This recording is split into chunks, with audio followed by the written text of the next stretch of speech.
I believe he's asking whether the wrong beliefs which have entered into Christianity, like that Jesus is the Son of God and the belief in the Trinity, will these things be corrected before Jesus returns, or will we have to wait until he returns? Is that the question?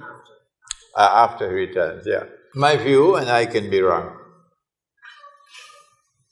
my view is that this subject, Constantinople in the Quran, is the key.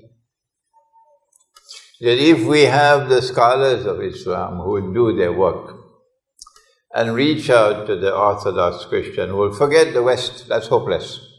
That's monkey town. But if you reach out to the Christian who is still sincere in his heart, who still observes the dietary laws of Christianity, who still respects the Sabbath, okay? If you reach out to him with the subject of Constantinople in the Quran, as I have been doing, you will notice that there will come about a change and they show greater respect for Islam. You then have to take them to the Quran and show them in the Quran where what Sultan Muhammad Fatih did in 1452 in waging war on Constantinople was condemned in the Quran. It is in conflict with the Quran.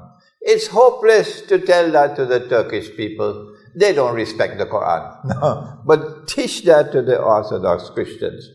And they will look in the Quran and they say, yes, this is what the Quran has said. That you cannot wage war on a people who want peace. When they see that with their own eyes, they will have an affection for the Quran. And when you take them to the Quran and show them in the Quran where Allah has said that you must fight to protect the cathedral, and He changed the cathedral to a masjid, then they would show greater respect for the Quran when they see it with your own eyes. But if you tell that to the Turkish Muslims, the Turkish people will never believe it. They don't respect the Quran at all. Illa masha'Allah, amongst the Turkish people. And so as you take this subject to the Orthodox Christian world, their views on Islam and the Quran will change. Yes. Eventually, my prediction, I'm not a prophet, eventually even before Nabi Isa alayhi salam returns, there will be Christians who will say, we believe that the Quran is the word of the one God. Yes. And we believe that Muhammad, Allah's blessings be upon him, is a prophet.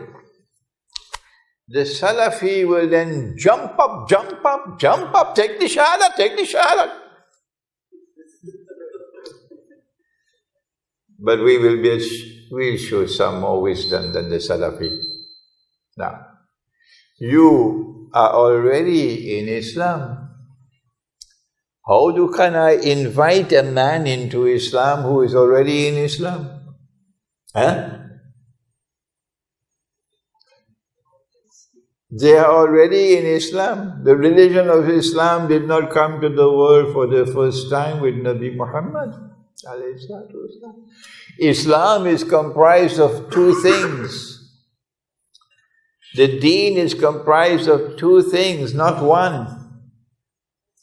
It is comprised of correct beliefs and right conduct. These two things. And because the world had forgotten that, Allah sent Gautama Buddha to tell you, if you don't have right conduct, you don't have religion. That's Buddhism. Right beliefs alone is not going to take you to heaven. You need right conduct. Okay? So when the Orthodox Christian sees us respecting him for his right conduct, that he also, like us, he is responding to the oppressor, NATO, challenging the oppressor, like Venezuela, and struggling to liberate the oppressed. That is right conduct.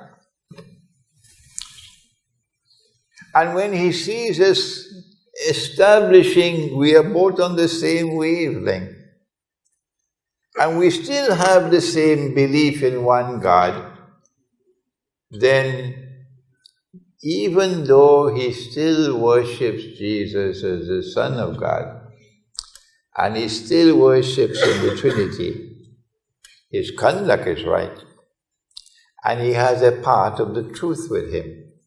So you don't take a stick and beat the daylights out of him and wage a bogus jihad against him in Syria using Yankee dollars and state-of-the-art weapons coming down with Santa Claus, which is bogus. No. What you do is you take him to the truth which is with him and gently bring him to the truth which is in the Quran. Shall I repeat that? This is wisdom. You take him to the truth which is with him. He's already your brother. He's already your brother. There are Orthodox Christians in the world today who stand with me solidly as my brother. Yes, we are in a fraternity, Orthodox Christians. They identify with me. We are one community. You take him to the truth which is with him. They do the same thing with the Hindu. Yes, if a Hindu is righteous in his conduct, he's honest, he's trustworthy. When he gives his word, he keeps his word. He cannot tolerate oppression. That man has half of the deen already. Are you going to write him off? The other Hindu who identifies with Israel and he hates you and wants to oppress you, he doesn't have deen. But not all Hindus are like that. So when a Hindu is righteous in his conduct, and there is a part of the truth still left in the Vedas, what is wisdom? Wisdom is that you take him to the truth which is with him, and let that truth help him to come to the truth which is in the Quran. That is how we will deal with the Christians, inshallah.